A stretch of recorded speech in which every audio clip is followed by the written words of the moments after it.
It's me, Bhargavi Pandey from Standard 9th A. Before letting you get familiar with my topic of the day, I want you to guess my topic. And the hints are, it is the power it can control by the people. They are called mentalists, magicians, psychiatrists, detectives, agents, or even multi-billionaires. It is the power with the help of which Leonardo da Vinci created the painting Mona Lisa and Charles Darwin wrote the theory of evolution. वो power जिससे Newton को same में gravity दिखी और Elon Musk को Mars पर लाई। Its drag can create lag in our performance and create barrier in our growth. It can cause many mental issues. इसकी कमी से हम दुनिया के बाकी 99% लोगों में शामिल होते हैं। Do you know what it is?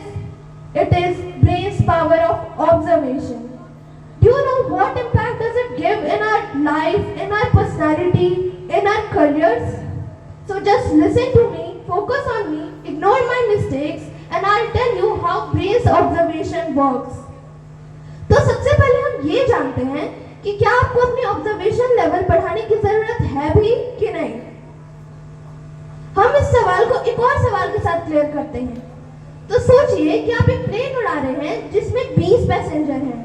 अचानक से प्लेन के किसी एक इंजन में आग लग जाती है और प्लेन में मौजूदा सिर्फ 12 पैराशूट्स हैं। 6 पैसेंजर एक पैराशूट लेके नीचे कूद जाते हैं और 2 पैराशूट्स हवा के कारण बाहर निकल जाती है। अब आपके पास 4 पैराशूट्स और 14 पैसेंजर बाकी हैं। तो अब आप ये बताइए कि पायलट की एज कितनी होगी। अगर आपको इस सवाल का जवाब तुरंत पता चल गया तो कॉन्ग्रेट्स, आपकी ऑब्जर्वेशन स्किल्स काफियों से बहुत ज्यादा बेहतर है। पर अगर आप अभी भी पायलट की एज कैलकुलेट कर रहे हैं तो मैं बता दूं, पायलट की एज आपकी ही एज होगी क्योंकि प्लेन तो आप उड़ा रहे हैं। This is what observation skills looks like.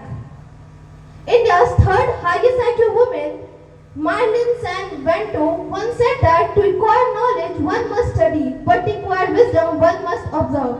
Do you know how wisdom and observations are related? Let me clarify this. Safeen Hassan, India's youngest IAS officer, cleared one of the biggest examinations such as UPSC at the age of 22 years in his first attempt. लोगों को अभी भी विश्वास नहीं होता कि एक साल की मेहनत पर इतना बड़ा एग्जामिनेशन कोई कैसे पार कर सकता है। तो वो इसका जवाब देते हैं कि हाँ, टेबल चेयर की मेहनत उन्होंने भले ही 1 साल की थी, पर इसके पीछे जो वो मेंटल प्रिपरेशन करते आ रहे हैं वो काफी सालों की थी। वो जब हम लोग इंस्टाग्राम में रील स्क्रॉल करते हैं, we are busy through checking YouTube, he spent his time in NGOs listening to officers, their interviews and learn their experiences and weaknesses. He got hospitalized 1 month before the interview and went for interview just after discharge without any preparation. And still he cleared that examination in just 1 attempt and secured second highest marks. I'm not saying that you have zero observation level. In fact, you do countless observation in your daily life. आप किसी की शक्ल देख के पहचान जाते हैं कि क्या वो खुश है, क्या वो अपसेट है, क्या वो बहुत ज्यादा गुस्सा है। इनफैक्ट आप अपने पापा की गाड़ी का आवाज दूर से सुन के पहचान जाते हैं कि हाँ, ये मेरे पापा की गाड़ी ही आ रही है। But most of us do not know how to use the conscious brain observation. Imagine you got a week to spend with SRK. Yes, Shah Rukh Khan. What will you do? You will observe every detail of him, like how he eats, how he reacts, how he speaks. But if I ask you what is the favorite shoe brand of your closest or the oldest friend, would you be able to give the answer? No.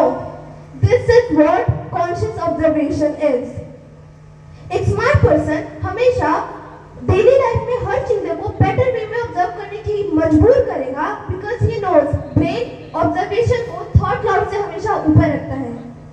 अब आप सोच रहे होंगे कि observation करना कैसे है। Yes, you are right, क्योंकि हमारा ब्रेन 11 मिलियन ऑब्जर्वेशन हर सेकंड में करता है जिसमें सिर्फ हम 40 चीजें ही याद रख पाते हैं। It means we only use 0.003% of observation coming from our senses. ये जानने से पहले कि कैसे ऑब्जर्व करना है, ये जानना जरूरी है कि हमें क्या ऑब्जर्व करना है। सो इमेजिन, जिस ट्री के नीचे बैठ के न्यूटन ने ग्रेविटी फाइंड की, उस ट्री के नीचे कोई नॉर्मल आदमी बैठा रहता और उसके ऊपर सेब गिरता, वो क्या करता? उस सेब को उठा के खा लेता।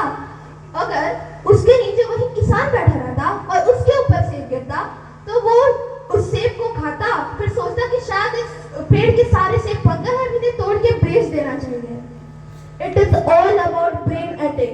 इट मीन्स कि हमारा ब्रेन एक खाली कमरे के जैसा है जिसमें हम अपने फायदे, अपने इंटरेस्ट के साथ इसे भरते रहते हैं। So we should set our brain ethics. Now, before ending, I want you to ask कि क्या आप मेरा स्पीच बस सुन ही रहे हैं या फिर ऑब्जर्व कर रहे हैं? क्योंकि एक एक्सट्रीम ऑब्जर्वर ऑलरेडी अपनी डेली लाइफ के प्रॉब्लम्स को सॉल्व करना स्टार्ट कर देता है और जिन्हें वो जानता भी नहीं है। हम ऑब्जर्वेशन से अपने आप को बेहतर वे में पहचान सकते हैं, जिससे हमें दुनिया पहचाननी इजी हो जाती है। Once J. Krishnamurti said that observe the observer. It means आप कैसे उसे देख